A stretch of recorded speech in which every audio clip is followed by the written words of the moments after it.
We're giving away one free saber with every single saber purchase right now at theorysabers.com.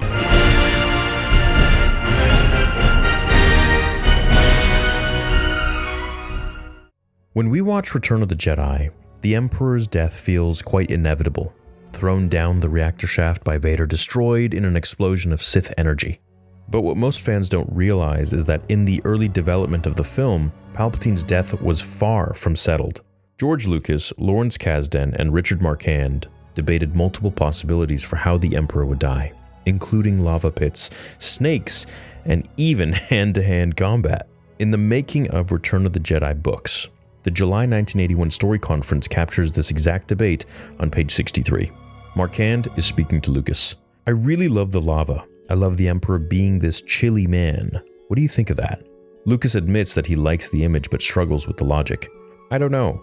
It's hard to rationalize it on Had Abaddon unless we did it in a different way. Instead of being a cavern down on the planet, it could be like a fountain or pool.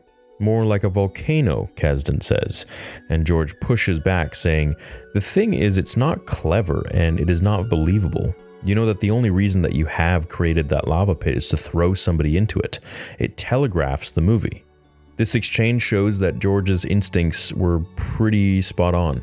He wanted Palpatine's death to shock the audience, not to feel like a setup that he's going to fall into the lava or that someone will. He didn't want viewers to see a lava pit on screen and immediately think, well, obviously that's where he's going to go. But lava wasn't the only idea. On the same page, Kasdan tosses out the idea of snakes are pretty old. And the group laughed about this, referencing how Raiders of the Lost Ark had already leaned into snakes as a primal fear. Lucas brushes it off as too cliche, noting that Star Wars needed something different, something that felt mythic but not recycled. They even talked about Vader and the Emperor physically fighting, and Lucas says this: "We're not going to have Vader kill the Emperor without semi-killing himself, so maybe we could have them hand-to-hand combat. Vader chokes him and the Emperor chokes him back."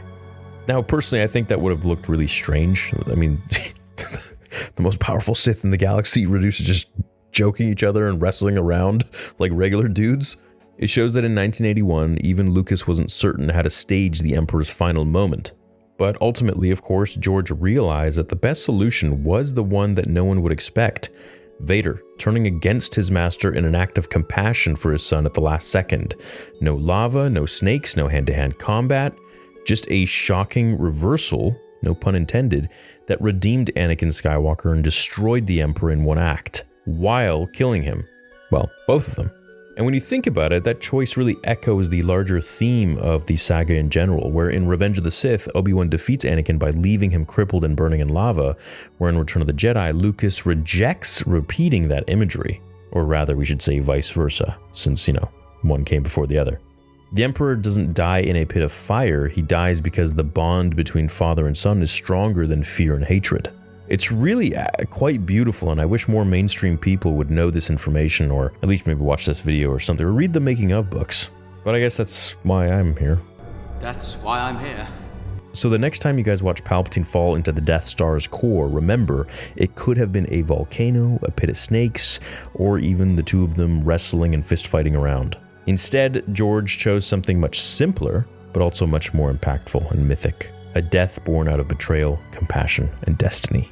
Quite beautiful. Please leave a like on this video if you enjoyed this, and I'll see you all in the next episode. Check out theorysabers.com for all your saber needs, and we will see you in the next one. Until then, remember, the Force will be with you, always.